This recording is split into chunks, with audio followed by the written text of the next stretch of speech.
Welcome to The Awakening, Black Women United. I am your host, Sherry Danny. Subscribe, like, share, comment, and hit the notification bell so you know every time I upload a new video. Why Black women should not submit to Black men. Now there's a question to stir the pot. Because God, Jesus, the devil, and the Bible are not real and hold no power over women, nor give men power simply because he has a phallus. It's an inquiry that takes us deep into the realm of divine feminine energy. The energy that pulses with intuition, empathy, nurturing, creativity, and interconnectedness. It's an energy that encourages women to stand tall, embrace their mystery, and radiate their unique essence. But how does Black feminism navigate this complex terrain? Let's explore the roots of Black feminism and how it addresses this question. Welcome to The Awakening, Black Women United. I am your host, Sherry Danny.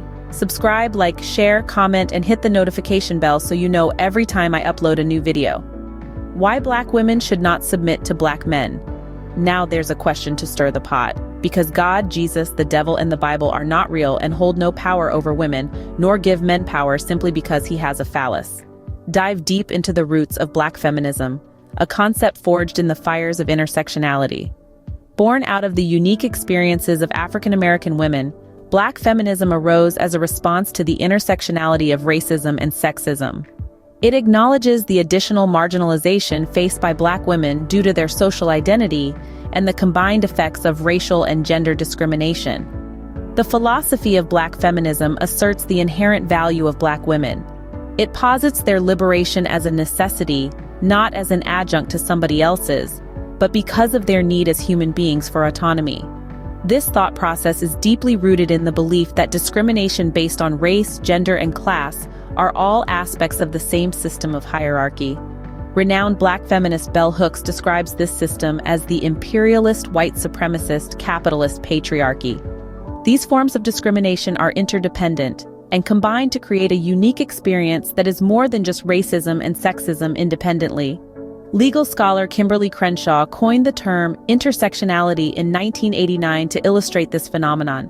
According to her, these intersecting identities deepen, reinforce one another, and can potentially lead to aggravated forms of inequality. The experience of being a Black woman cannot be understood merely in terms of being Black or of being a woman. It must be illuminated via intersectionality, considering both identities independently and their interaction effect. This Black feminist lens was first employed by Black women in the United States to make sense of how white supremacy and patriarchy interacted to inform the particular experiences of enslaved Black women. Organizations such as the National Association of Colored Women and the National Council of Negro Women were formed by Black activists and intellectuals to address these issues. Black feminism emerged prominently in the 1960s as the civil rights movement excluded women from leadership roles, and the mainstream feminist movement largely focused on issues predominantly impacting middle-class white women. The birth of Black feminism was a response to the unique challenges faced by Black women. Now let's listen to Martin G. Johnson, known as the crime chaser, tell women that we must submit to have a life partner. All day long. You ain't got to complain about having a man or having a job, because I got you. I'm that man. You see what I'm saying? I don't know. And let me say when you veer off the course, start smelling yourself, well, hold on, baby. Now, where's all this? Hold on. And that's all I'm saying, Martin. A real man is going to take care of the whole house. But Wifey going to drive the good car. He going to drive the in case it stop car. Because he know he can fix it just to get him to work. And worry about the rest of it later, see? But she going to be comfortable living on doggone cotton ball fluffy. That's what real men do. And that's how I operate. Well, let me say this. These sisters can call me what the hell they want to. But I tell you what, you mess around with me, you're subject to spoil. Well, let me say this. Let me just say this. Now, if we look at it from a husband and wife point of view, one is called a helpmate, not to help wreck. You help You help the man. That's what it's all about, helping. Yes. And that's all what it's about. Help make, not help wreck. Help make. Yeah. You got to get that. That's what he gave the woman for us, to help us. But at the same time, we got to be on our duties too as well as men. You know, she got to help her man to get to where she want him to be. If he's not that six-figure man that she desired, maybe she can help him get there. If he's not that man that's not good in a certain area, she can help him get there. He may not be the cleanest man for us, you know, just laying trash all over the house, laying things on. She got to help him get there. Listen, honey, we gotta have a system. When you come in his house, you take them dusty clothes off at the door and give them to me, and I'm put them straight in the washing machine. I mean, we talking about help. It's a help. That's all what it is. That's all what it is. It's just not a help wreck. Now you got Martin, I know a brother. This brother was not scholastic at all, but he needed certain educational criteria to move up in his position. Do you know his wife did all his classes? Turned that paperwork in. It's like, oh, well, Mr. Taylor, we didn't know you. Well, yeah, you know, oh, okay. And she did it in his name online. Okay. She was him online in classes to give him the certifications and everything he needed educationally to move up. See? Yeah. That's how it goes. That's a whole nother level, because then that's going to show if he doesn't know what was submitted, if he has no working knowledge, then that shows up in other areas in life, and that can cause some other issues. But I understand what love is, and I understand what's coming from, but that there is a whole nother ball game. Yeah, that right there is just well, I mean, it's a great comment. So he knew he was in a career he didn't want to leave with nothing but upward mobility, right? And she wanted to be a stay-at-home wife and cherish their daughter. And that was her trade-off, baby. I'm going to do all of your courses so you can get that promotion and get that money. You know what I mean? But then he learns nothing. He ain't learned the job. Exactly. Well, that's totally different. Like I said, that'll show up somewhere later on down the line because he didn't do the work. Well, I tell you the work that the brother did. Oh, hold on. I tell you the work the brother did. Hold it, Sarge. We're gonna hold that right there. Don't go there. We finna get out of here, man. I've been on here 2 hours and 14 minutes. I appreciate everybody for tuning in. Thank you guys. All right. Thank you, Old Timer. Thank you, Rev the Barber. Thank you, Minnesota. Thank everybody that called in. Thank you, guys. Thank you. But I'm gonna end it tonight. So hopefully we all learn something, and we can take this and talk about it with our friends and stuff like that. And you could just ask the same question I asked tonight to ask another woman or ask another man. What submissive look like to a man, and ask a woman if she says she's submissive, and ask her, how are you submissive? Because it's all about learning, people. That's all what it's about. None of us, we all are still learning. We all students of learning. We got to learn from the womb to the tomb. And that's it. That's it. I don't think nobody can disagree with that. We're still learning. And I was just trying to show us that we really don't. I'm never too old to learn. Yeah. We really don't know each other like we say we do. Welcome, Martin. Huh? Thank you. And I like the way that the old timers broke it down, and I like the way the Reverend broke it down. Yeah. And you know, because I've been there and I know what it's like. And so now I'm gonna call a senior citizen and ask him, was I submissive? You can ask him. You ain't got to come back and tell us. We still cool. We still free. But you can ask him. You can ask him. You can ask him. I'm gonna ask him. You know, you can ask him. Go ahead, because I just told Martin. Because he said I was a good wife and a good woman, but you know. But you, Sister Minnesota, you stayed away too long. You stayed way too long. You know, you can't stay away from no man 3 years and expect it to be peaches and cream and all that. No, that's, you know, it's too many young tenderonis. Hey, Mark. Yeah, go ahead. Okay. I thank my best friend because I'm gonna call her my new best friend. Okay. She helped me out. I want to say, Kenny, I forgot you was here. I forgot When you was you here, asked- Kenny Nicole. You got quiet on me, huh? because I was being submissive. All right. All right. All right. Exactly. There you go. So my definition of submissive might not be yours, but check this out, Martin. I'm going to give you some props and everybody else that be on your panel.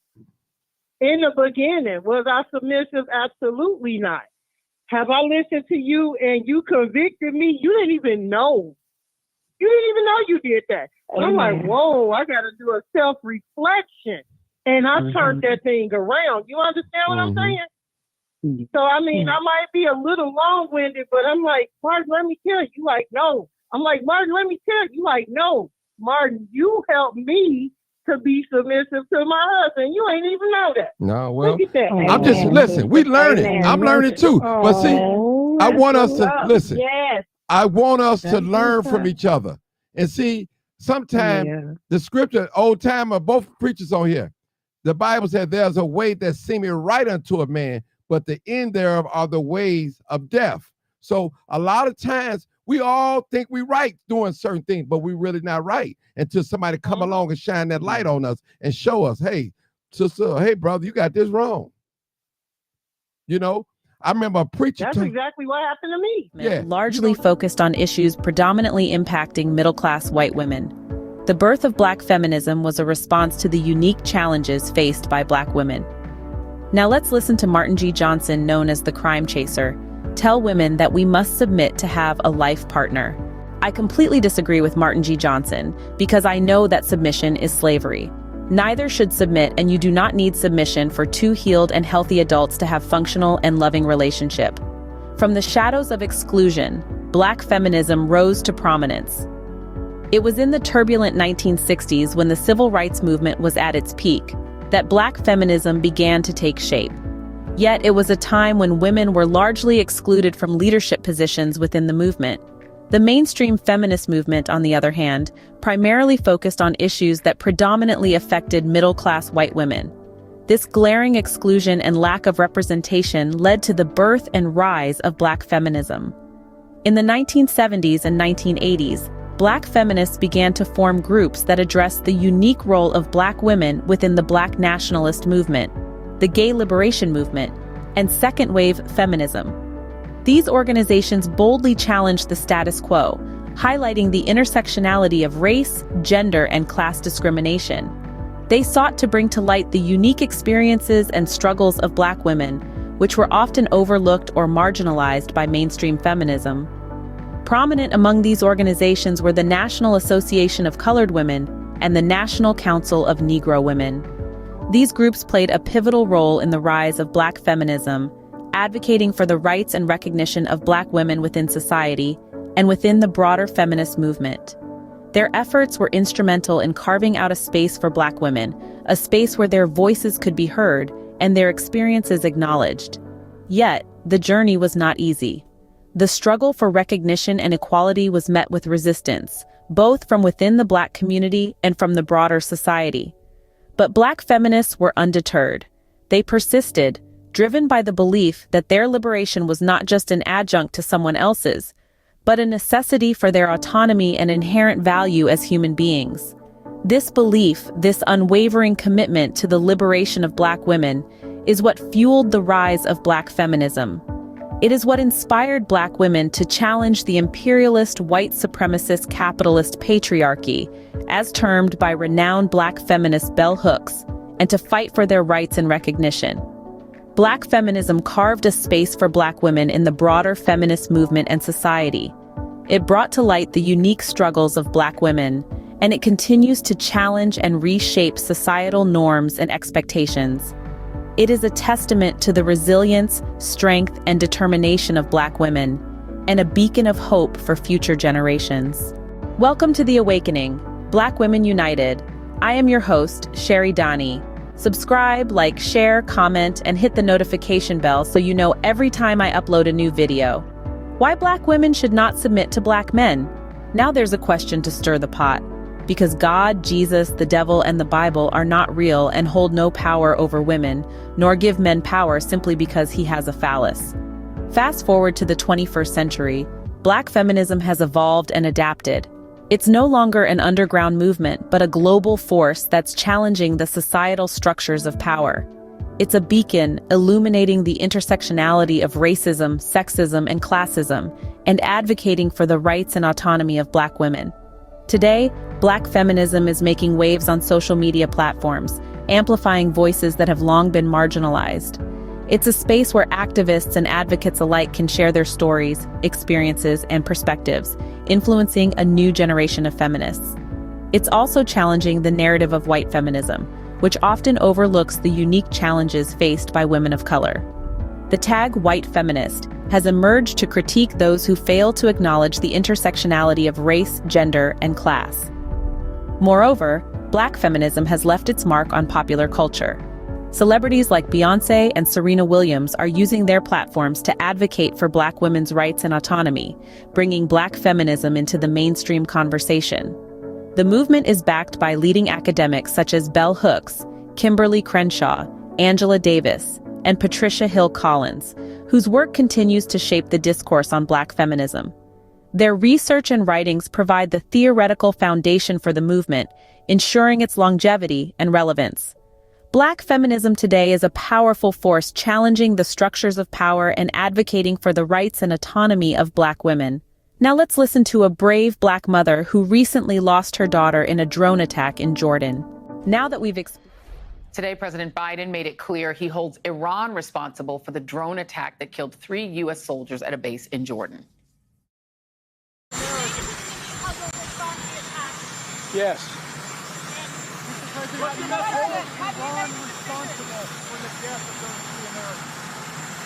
I do hold them responsible in the sense that they're supplying the weapons to the people who did it.